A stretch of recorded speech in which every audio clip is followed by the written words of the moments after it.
చూడండి ఉపవాసం ఎలా ఉండాలి. వీళ్ళు దేనికి ఉపవాసం ఉండి ఏమని ప్రార్థన చేస్తారంటే, అయ్యా మా మీద ఉన్న శిక్ష తొలగించబడాలి. ఈరోజు నువ్వు ఉపవాసం ఉండి ప్రార్థన చేస్తున్నావు దేనికోసం? వీరు ఉపవాసం ఉండి ప్రార్థన చేశారు. ఆఖరికి పశువులు, ఒంటెలు, పిల్లలతో సహా అందరూ మోకాళ్ళు వేసి ప్రార్థన చేశారు. అయ్యా ఈ నినివే పట్టణం నాశనం అవ్వకూడదు. ఈరోజు నువ్వు ఉపవాసం ఉంటున్నావు దేనికోసం? ఉపవాసం ఉండి ఏ ప్రార్థన చేస్తున్నావు? వీళ్ళు అడుగుతున్నారు, పశ్చాత్తాపడ్డారు. లయమైపోకుండా ఆయన కోపాగ్ని చల్లార్చడానికి మనుషులు, పశువులు వీళ్ళన్నీ కూడా మోకాళ్ళేసి ప్రార్థన చేశారు. ఎప్పుడైతే వాళ్ళు మోకరించి ప్రార్థన చేశారో, ఈ నినివే వారు తమ చెడుతనములను మానుకొనగా వారు చేయుచున్న క్రియలను దేవుడు చూచి పశ్చాత్తాపడే వారికి చేయునదంతటిని తాము మాట ఇచ్చిన కీడు చేయక మానెను. ఉపవాసం ఉన్నారు, కన్నీరు విడిచారు, ప్రార్థన చేశారు, పశ్చాత్తాపడ్డారు దేవుని దగ్గరికి వచ్చి. ఈరోజు ఉపవాసం ఉన్నప్పుడు పశ్చాత్తాపం ఉందా నీకు? ఈరోజు ఉపవాసం ఉన్నప్పుడు క్షమించు ప్రభు అని అడగగలుగుతున్నావా? చూడు, నినివే పట్టణపు వారందరూ కూడా ఉపవాసం ఉన్నారు, మేలు పొందుకున్నారు. ఈరోజు ఉపవాసం అంటే ఇలాంటి మేలు నువ్వు చూడాలి. మరి ఈరోజు కుటుంబంలో నువ్వు ఉపవాసం ఉంటున్నావు, 40 రోజులా ఉంటున్నావా? ఉండు, మంచిదే. ఇదిగో నీ కుటుంబంలో ఉన్న శోధన కొట్టివేయబడాలిగా. తాగుబోతేనే నీ భర్త మారాలిగా. చెడిపోయిన నీ పిల్లలు బాగుపడాలిగా. చెడిపోయిన నీ ప్రాంతం బాగుపడాలిగా. అలా కాకుండా 40 రోజులు ఉపవాసం ఉండగానే ఆకలి కొని, ఏం నీ ఆకలి? నీ ఆకలి నీ కుటుంబం అవ్వాలి, నీ ఆకలి నీ పిల్లలు అవ్వాలి, నీ ఆకలి తాగుబోతూ తిరిగిపోతూనే నీ భర్త అవ్వాలి, నీ ఆకలి నీ భార్య అవ్వాలి. నినివే పట్టణపు వాసులందరూ ఉపవాసం ఉండి కన్నీరు విడిచి ప్రార్థన చేసి పశ్చాత్తాపడ్డారు. అయ్యా మా దోషం క్షమించు, పాపులమయ్యా అని పశ్చాత్తాపడ్డారు. క్షమించు ప్రభు అని అడిగారు. కీడు చేయక దేవుడు మానెను. మరి ఈరోజు నువ్వు ఉపవాసం ఉంటే ఇటువంటి అద్భుతం నీ కళ్ళారా నువ్వు చూడాలి. మరి ఈరోజు మనం ఎలా ఆచారంగా ఉండొద్దు, ఉపవాసాన్ని ఆచారంగా ఆచరించొద్దు. యేసయ్య ఉన్నాడు నేను ఉంటానంటే ఆయనకి నీకు తేడా ఏంటి? ఆయన అంటున్నాడు నువ్వు.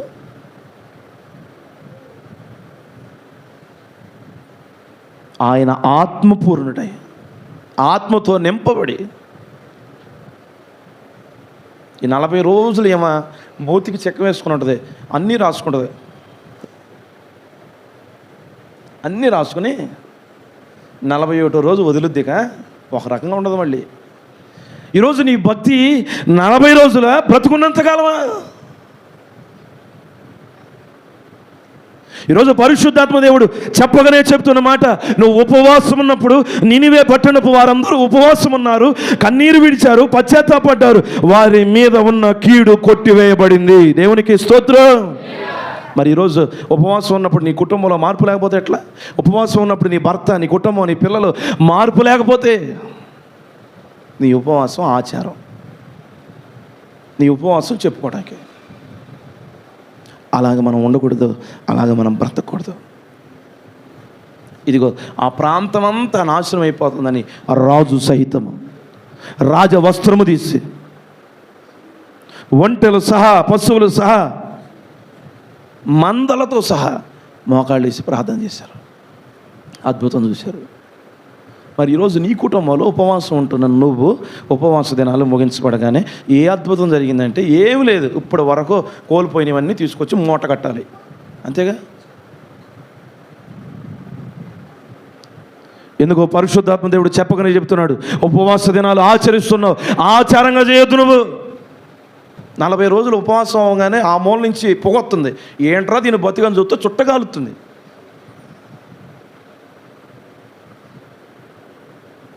నలభై రోజులు ఆచారమేగా నువ్వు చేసింది.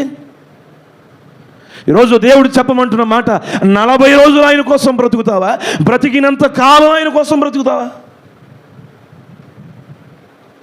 ఆచారంగా చేయొద్దు. చేస్తే ఇదిగో ప్రజలు బ్రతికారు. నినివే పట్టణం వాసులందరూ కూడా బ్రతికారు. ఎందుకో తెలుసా?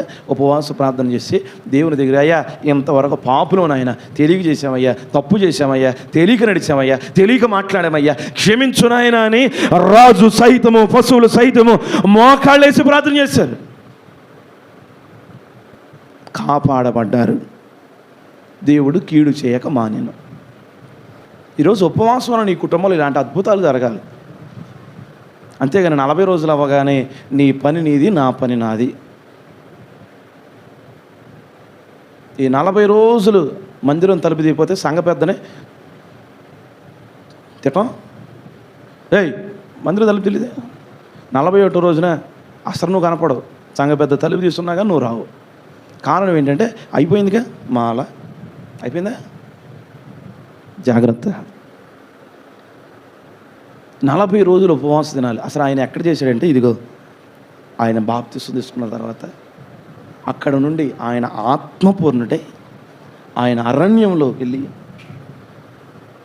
ఆయన ఎంతగా ప్రార్థన చేసుకుని ఆయన తిరిగి వచ్చినప్పుడు సాతాను చేత శోధించబడి ఆయన ఆకలిగా ఉన్నాడు. ఏ ఆకలి అంటే, ఇదిగో ఒక పాపి రక్షించబడాలి, అది ఆయన ఆకలి అనుకున్నాడు. ఆకలి కోసం వేట మొదలుపెట్టాడు, సువార్త చెప్పసాగాడు, అనేకులకు వెళ్ళాడు, అనేక మందిని ఆయన రక్షించుకున్నాడు. ఆయన ఆకలి తీరింది. ఈరోజు నీ ఆకలి ఏంటి? ఈరోజు ఎలా ఉన్నాయి మన జీవితాలు?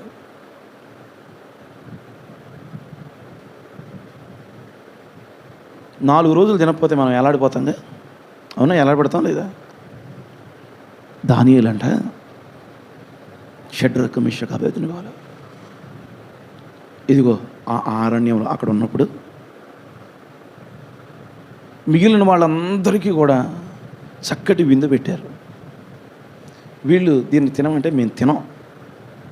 అంతకాదు, ఒక 10 రోజులు చూడండి, వాళ్ళకి మాకు తేడా చూడండి అన్నారు.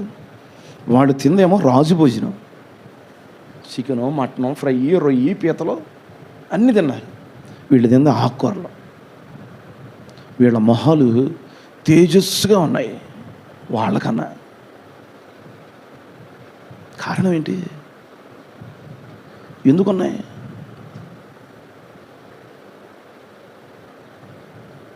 ఎందుకు వీరి ముఖాలు వారి ముఖాలు కన్నా తేజస్సుకున్నాయి? వీళ్ళు తింది ఆకుకూరలేగా. వీళ్ళు తింది ఆకుకూరలే. వాళ్ళేమో రాజు భోజనం తిన్నారు. వాళ్ళకన్నా బలంగా ఉండాలిగా, వాళ్ళకన్నా తెలివిగా ఉన్నారు, వాళ్ళకన్నా అందంగా ఉన్నారు, వాళ్ళకన్నా మంచి జ్ఞానంగా ఉన్నారు. అవునా కదా? రాజు ఏ ప్రశ్నలు వేసినా వీళ్ళు టక్కున సమాధానం చెప్పగలిగారు. వీళ్ళు నోరు నవిలారు, చెప్పలేకపోయారు. వీరి ఆకలేంటి? వీళ్ళ ఆకలేంటి తెలుసా? ఇదిగో ఎప్పటికైనా నా ప్రజలు, ఇదిగో ఆ కిటికీలో చూస్తుంటే కనపడుతుంది చూసారా, నా ప్రాంతం అది బాగుపడాలి, అది రక్షించబడాలి, మేము అక్కడికి వెళ్ళాలి. ఏది నీకు ఈరోజు ఆకలి? ఎలాంటి ఆకలి ఉందో నీకు? దానియేలు ఉపవాసం ఉండి ప్రార్థన చేశాడు. ఏమన్నా తెలుసా? అయ్యా మా పితరుల దోషం. ఎక్కడికి వెళ్ళాడు తెలుసా ఆయన ఎక్కడికి వెళ్ళాడు తెలుసు? ఉపవాసం ఉండి ప్రార్థన చేస్తున్నాడు. అయ్యా ఇదిగో అరణ్యములో వాళ్ళు చేసిన పాపం. అక్కడికి వెళ్ళిపోయాడు ఆయన. వారి దోషం మా మీద పడకూడదు. ఈరోజు ఉపవాసం ఉన్నప్పుడు నువ్వు చేయవలసిన ప్రార్థనలు ఇది ఒక అంశం. ఈరోజు చాలామంది అనుకుంటారు, కష్టాలు వచ్చినప్పుడు, కన్నీళ్ళు వచ్చినప్పుడు, నువ్వు భక్తిగా జీవిస్తున్న వేళ శోధన నీ మీదకి వచ్చినప్పుడు నువ్వు అంటావు, సాతాను నన్ను ఎంతగానో శోధిస్తున్నాడు అయ్యగారు. నేను అంటాను, నేను శోధించేది సాతాను కాదు, నేను శోధించేది సాతాను కాదు. నీ పితరుల అపరాధము నీ మీదకి రాకూడదు. మరి ఏనాడు ఆయన చేసే ప్రార్థన అట్లా? దానియేలు చేస్తున్నాడు అలాంటి ప్రార్థన. ఈరోజు ఎంతవరకు మన ప్రార్థనలు వేరే రీతిగా ఉన్నాయి, కానీ దానియేలు ప్రార్థన చూడండి. ఎక్కడికి వెళ్ళాడంటే, ఇదిగో అరణ్యములో మా పితరులు చేసిన దోషం. వాళ్ళు తిన్నారయ్యా, కడుపు నిండా తిని తెప్పారయ్యా, క్షమించిన ఆయన, వారి నడక తప్పు, వారి ప్రవర్తన తప్పు, క్షమించయ్యా అని దేవుని దగ్గరికి వచ్చి ప్రాధేయపడుతున్నాడు. ఇజ్రాయెల్లో ఒక మాట ఉండే, చదువు 9:7 ఈ మాటకు అనుకూలంగానే, మా పితరుల దినములు మొదలుకొని నేటి వరకు మేము మిక్కిలి అపరాధములం, మేము మిక్కిన అపరాధము ఎప్పటి నుంచో తెలుసా? ఇదిగో మా పితరుల దినములు మొదలుకొని, మా తాత ఆస్తి అండి, చెప్పరా? ఇది మా తాత పొలం, మా తాతలు సంపాదించింది. మా తాత మా నాన్నకి ఇచ్చాడు, మా నాన్న నాకు ఇచ్చాడు. ఈ ఇల్లు ఎప్పుడుదో తెలుసా అయ్యారు? ఈ ఇల్లు మా ముత్తాతలదే. మా ముత్తాత తాతకి ఇచ్చాడు, తాత మా నాన్నకి ఇచ్చాడు, మా నాన్న నాకు ఇచ్చాడు. మంచిదే, ఆస్తి పంచుకున్నావు, డబ్బు పంచుకున్నావు, అంతస్తులు పంచుకున్నావు. ఇదిగో ఈరోజు నా దేవుడు చెప్పమంటున్నాడు, వారి అపరాధములు కూడా నీ మీదకి వస్తాయి. వారి అపరాధములు బట్టి కూడా నువ్వు దేవుని దగ్గర ప్రాధేయపడాలి. దానియేలు వలె. ఈరోజు చాలామంది భక్తిగా జీవిస్తున్న వాళ్ళు ఏదైనా చిన్న శోధన వచ్చినప్పుడు సాతానును శోధిస్తుందయ్యా, సాతాను కదా నేను శోధించేది. ఇదిగో నీ పితరుల అపరాధం నీ మీదకి వచ్చింది. దేవుడు ఆహ్వానిస్తే తప్ప, దేవుడు తలుపు తీస్తే తప్ప నీకు శోధన రాదు, నువ్వు భక్తిపరుడు అయితే.